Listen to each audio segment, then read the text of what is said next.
آج انشاءاللہ عز و جل ہم سورۃ الفاتحہ کی آیت نمبر 3 اور 4 کی تلاوت کریں گے اور اس کا بعد میں انشاءاللہ ترجمہ و تفسیر بھی سماعت کریں گے۔ بسم اللہ الرحمن الرحیم مالک یوم الدین۔ ترجمہ جزا کے دن کا مالک۔ تفسیر جزا کے دن سے مراد ہے قیامت کا دن۔ اس دن نیک اعمال کرنے والے مسلمانوں کو ثواب ملے گا اور گناہ گاروں اور کافروں کو سزا ملے گی، جبکہ مالک اسے کہتے ہیں جو اپنی ملکیت میں موجود چیزوں میں جیسے چاہے تصرف کرے۔ اللہ تعالیٰ اگرچہ دنیا اور آخرت دونوں کا مالک ہے، لیکن یہاں قیامت کے دن کو بطور خاص اس لیے ذکر کیا تاکہ اس دن کی جو اہمیت ہے دل میں بیٹھے۔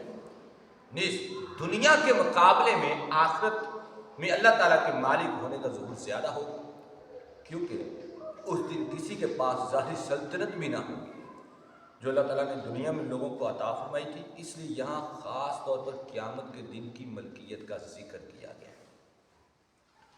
آیت نمبر 4 ایاک نعبد و ایاک نستعین۔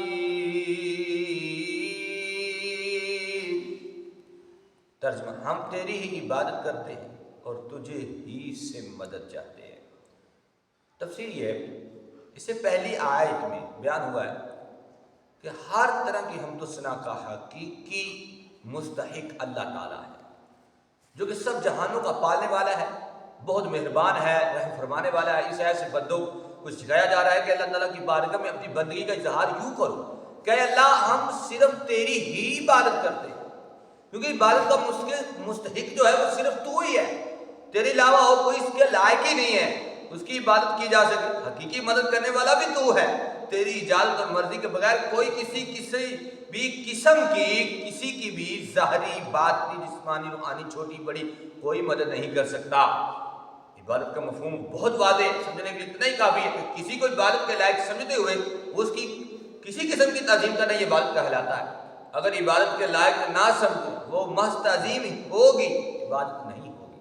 ہمارے ہاں بزرگوں اور پیروں اور مشائخوں کی اور اپنے استادوں کی صرف عزت کی جاتی ہے، احترام کیا جاتا ہے، تعظیم کی جاتی ہے، عبادت سمجھ کے نہیں کیا جاتا، اس کو اس لائق نہیں سمجھا جاتا۔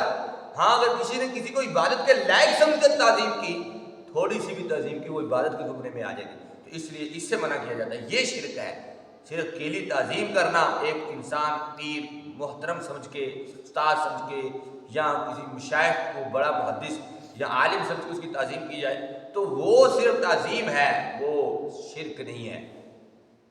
جیسے کہ نماز میں ہاتھ باندھ کر کھڑے ہونا یہ عبادت ہے، لیکن یہاں نماز کی طرح ہاتھ باندھ کر کھڑے ہونا استاد یا پیر یا ماں باپ کے لیے یہ بہت تعظیم ہوگا، عبادت نہیں ہوگی۔ اور دونوں میں فرق وہی ہے جو ابھی بیان کیا گیا ہے۔ آیت میں جمع کے صیغے ہیں، جیسے کہ ہم تیری ہی عبادت کرتے ہیں، اس سے معلوم ہوا کہ نماز جماعت کے ساتھ ادا کرنی چاہیے۔ دوسروں کو بھی عبادت کرنے میں شریک کرنے کا فائدہ یہ ہوگا کہ گناہ گاروں کی عبادتیں اللہ تعالیٰ کی بارگاہ میں قبول ہو جائیں گی۔ امام عبداللہ بن احمد نصفی رحمۃ اللہ تعالیٰ نے یہ فرماتے ہیں کہ عبادت کو مدد طلب کرنے کے سے پہلے ذکر کیا گیا، کیونکہ حاجت طلب کرنے سے پہلے اللہ تعالیٰ کی بارگاہ میں وسیلہ پیش کرنا ہے، پھر اس کے بعد قبولیت کے لیے زیادہ قریب ہے کہ آپ کی عبادت اللہ کی بارگاہ میں قبول ہو جائے گی۔